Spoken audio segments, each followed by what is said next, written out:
was the most important advancement in medicine in my career.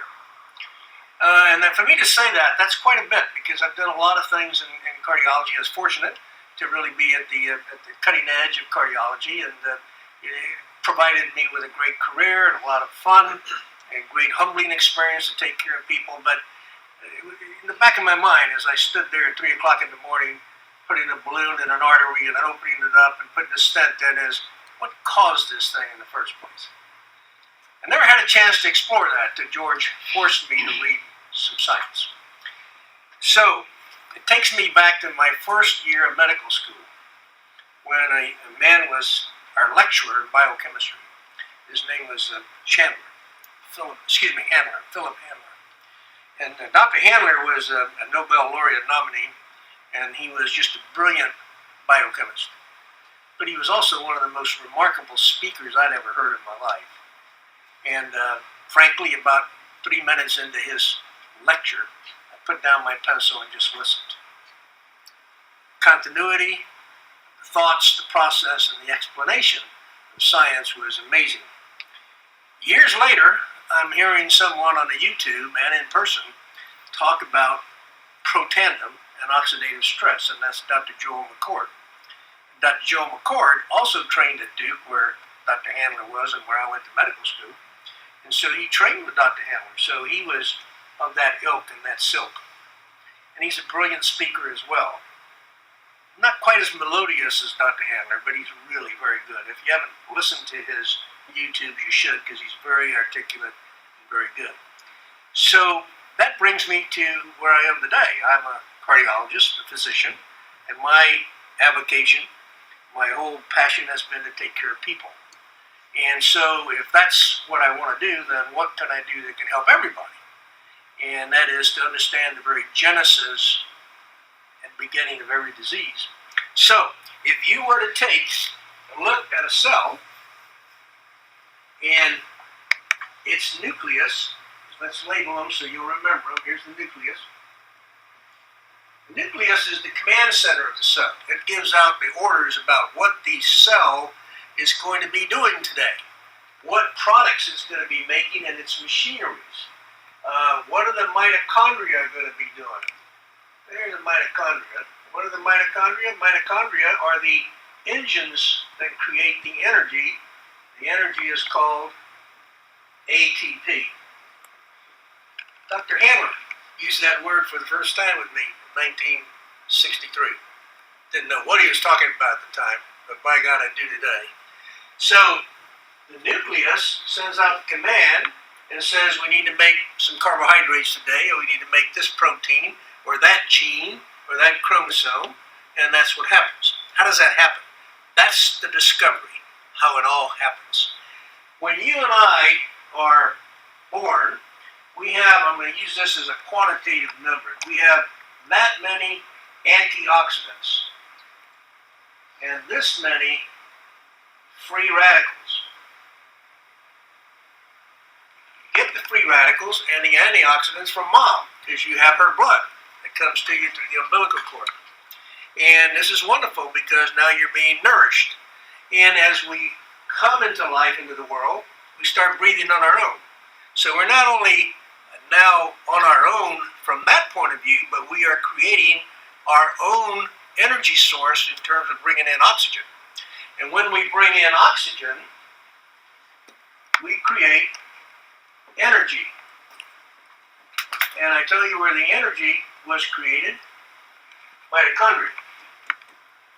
So we bring in oxygen with our food substances, take it to the mitochondria, which are little energy factories, and we make energy, but we also make free radicals. So we end up, when we're 30, 35 or so, with this many antioxidants and this many free radicals. That's called oxidative stress. The excess production of free radicals over your ability to neutralize them with antioxidants. So now I've covered the words that are used in some of the videos you've seen, but how does that all happen? It happens because this command center works in conjunction with a protein that sits in our cell.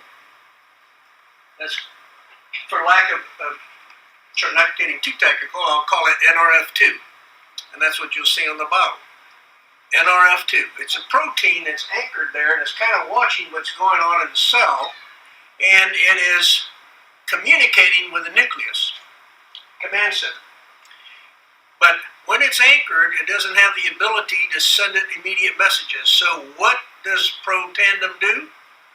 Protandim comes in, and when we take it in, 5 herbs, which we have had in our biosphere from the beginning of time, put together in a certain combination, it activates the release of this Nrf2 and sends the Nrf2 message up to the nucleus, and we have a transcription information going up which says to the nucleus, hey boss, we are overwhelmed with free radicals. We've got to do something about this. Our engines have been busy making more and more proteins to combat the free radicals. What's that called? Inflammation. So when you have free radicals, you get a response from the body called inflammation. And that is the reaction that is uniformly going to occur when you have that free radical not neutralized. Why? Because that free radical, when it doesn't get neutralized, attaches any place it wants to. It can attach to one of the engines here. It can attach to the mitochondria. It can attach to the cell membrane. It can attach any place. And when it does, it injures a cell. The body responds by making more free radicals, which are called pro-inflammatory, I'll just make an I here, pro-inflammatory molecules. And that always ends up in what? A scar. So this always ends up in a scar. And there you are. Scars replace cells. Too many cells replace organs. That's disease. This is the beginning of all disease. So this is the beauty of what's been discovered. The mechanism by which we can cut back on this process of getting too many free radicals and too little antioxidants. When Protandim is given, Nrf2 sends a message to the nucleus, and we start making life-saving enzymes, and we turn our machinery back to making antioxidants, and we make millions per second. There is nothing we can take in by mouth that will do that. Nothing can replace the beauty of our own cells creating their own antioxidants. So powerful. Now, focus for a minute on this is called Nrf2. Well, if there's a 2, there must be a 1. And there is a 1. And the 1 is another transcription factor. And that factor, Nrf1, is a very interesting compound of herbs that activates the mitochondria. Think about this. Who's working the hardest in the cell? The mitochondria. They're producing all the energy. Who gets damaged? Just because it's working. Just like your car engine, mitochondria. So when you give Nrf1, it upregulates the repair of the mitochondria and increases the number of mitochondria. And so you make more energy, and you're more efficient. The cells are more efficient, so you really need to have the Nrf2 molecule there, don't you? Because you're going to make, with more energy and more combustion, more free radicals. So it's a beautiful biochemical cycle in which we take in oxygen to live. We also take in oxygen, and it causes our disease and aging process. The aging occurs when we get all the inflammation at the cellular level. We don't know it till we're a little later in life. And we get scars, and scars replace our tissue. And even cancer can be said to be part of this, because if the repair here with a scar or of the injury is not done perfectly, we can get a new protein, right? And that just takes off by itself, and that's called cancer. So what the discovery is so beautiful is that we now understand a whole lot more about the mechanism by which our bodies age and the mechanism by which our body can produce protection against aging and disease. Slow down the progression. It will never stop, by the way, guys, until you die. That's when you stop breathing. But you can take a whole lot longer to get there. And interestingly enough, just to give you a little tidbit of the latest paper on this process, they took some mice and they gave them minimal amount of estrogen. They used 2 or 3 different products, and they used Protandim. And they used metformin, something you probably heard about, which is a diabetic drug. And metformin had no effect on cellular life prolongation. There was a 7% increase in cellular, or in the longevity of the mice, not in the cells, in the mouse himself, with Protandim. Now, if you're 60 and you get 7% increase, that's another 4.2 years.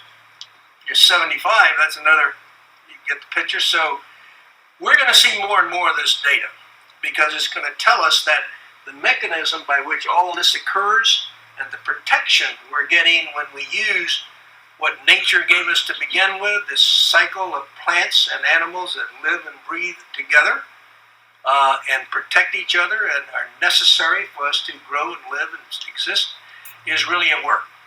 So the science brought me here. The science sustains me. We have about, I don't know, easily over 1,000 patients, maybe 1,500 on this product now. We recommend it for everyone. Why? Because everyone breathes oxygen. We recommend it for every mammal if you have pets at home, because they breathe oxygen. And we think that this is a beautiful product to take. That's